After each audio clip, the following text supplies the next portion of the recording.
Hello, welcome to our daily news, and here come the headlines. President Trương Tấn Sang visits Russia's Donetsk Autonomous Region. Vietnam's hallmarks in ASEAN's 45-year development.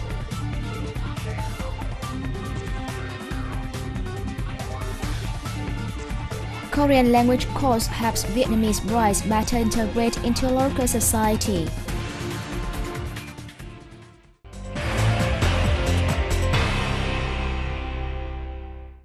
President Trương Tấn Sang on July 29th visited Myanmar, the capital city of Donetsk Autonomous Region, which boasts its strengths in energy resources, forestry and fishery. In his meeting with the region's leaders, Sang lauded the cooperation among Vietnamese localities and the Donetsk Autonomous Region, saying that this plays an important role in strengthening the Vietnam-Russia relations as built by the two countries' leaders and peoples for decades. He expressed gratitude to Donetsk and its leadership for assisting Vietnamese enterprises to do business in the region. He said he wishes that the Vietnamese and Russian localities will increase the exchange of delegations and have effective coordination plans to implement socio-economic programs, thus deepening the comprehensive strategic partnership agreed by the two sides leaders. While in the region, Sang also visited Vietpetrol, a Vietnam-Russia oil and gas joint venture. Since it was set up nearly 2 years ago, Vietpetrol has exploited more than 1.5 million tons of oil per year, setting a new record in oil and gas exploration and production in the northern pole of Russia. July 28, 1995 marked an important milestone in Vietnam's regional and international integration when the country became the 7th member of ASEAN in a solemn admission ceremony in Brunei, the host country of ASEAN Foreign Ministers meeting in 1995. Since then, Vietnam has actively and proactively took part in ASEAN cooperation and made important contributions to determining ASEAN development future, cooperation orientations, and major decisions, helping strengthen solidarity and cooperation, as well as improve the international role and position of the association. Right after joining ASEAN, Vietnam has actively accelerated the admission of Laos, Myanmar, and Cambodia to the association, helping complete the idea on an ASEAN comprising all 10 Southeast Asian nations. Regarding Vietnam's contributions to create its imprint in ASEAN, Deputy Foreign Minister Phạm Quang Vinh stressed that over the past 17 years, Vietnam has actively, proactively, and responsibly contributed to ASEAN's common goals, especially in 2010 when it played the role as ASEAN chair.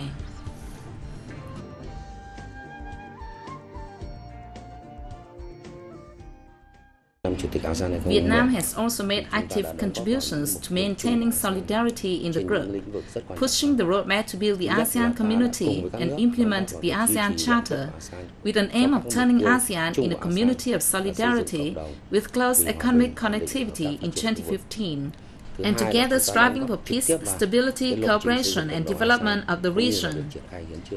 The countries have appreciated the great role of Vietnam in efforts to improve and deepen inter-bloc relations, as well as ties between ASEAN and its partners, in order to create the strength to deal with common challenges such as natural disasters, climate change, and financial crises. Looking back on the history of ASEAN formation and development, from the first 5 members, namely Indonesia, Malaysia, the Philippines, Singapore, which founded the group on August 8, 1967, on the basis of the Bangkok Declaration, ASEAN now has brought together all the 10 countries in the region. After 45 years of formation and development, with many ups and downs, ASEAN has become a comprehensive regional cooperation organization and a dynamic political economic entity which plays an important role and position in Southeast Asia and Asia-Pacific, advancing towards an ASEAN community in 2015. With its important geostrategic position in the region, plus open policies and great contributions, ASEAN has become an indispensable partner of big countries and centers in the world.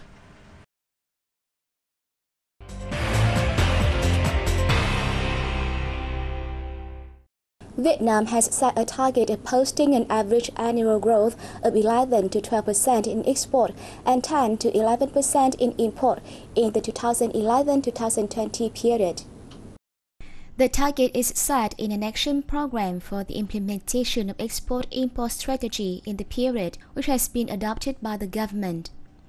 Under the general target of the program, the country's total export value in 2020 is expected to increase threefold compared to 2010, and the import growth is set to be lower than export growth. The program also underlined the need to curb trade deficit at less than 10% of the export value by 2015 and to reach a trade balance by 2020 and a trade surplus in the 2021-2030 period. In order to attain the goals, export activities will be conducted under the model of sustainable growth, with both expansion of export scale and enhancement of added value exports. About 8 million people in Vietnam are infected with hepatitis B or C virus, according to the World Health Organization. The World Health Organization office in Vietnam released the statistics on July 28th, the second World Hepatitis Day. The organization says globally approximately 500 million people, or 1 in every 12, live with either hepatitis B or hepatitis C.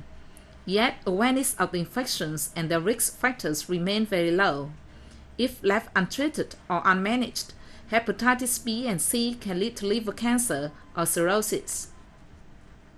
In Vietnam, immunization for hepatitis B has been implemented for the past 10 years.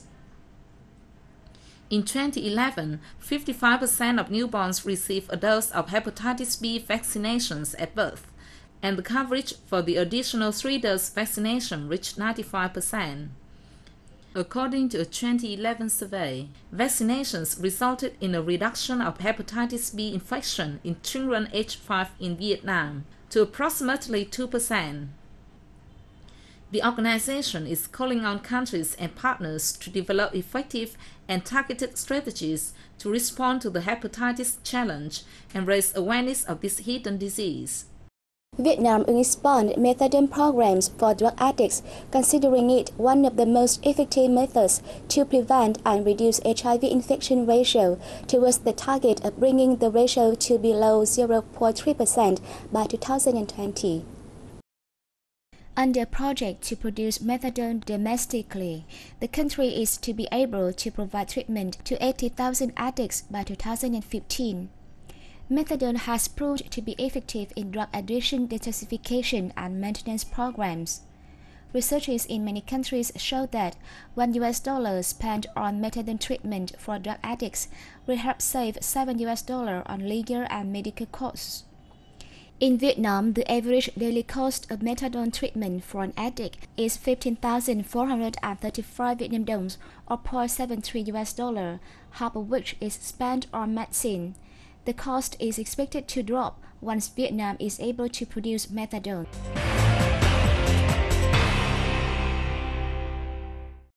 A training course on the Korean language and culture for Vietnamese brides opened in Seoul on July 29th.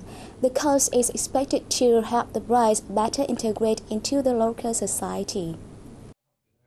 Apart from language training, the course provides the Vietnamese brides with the opportunity to meet and share living experiences.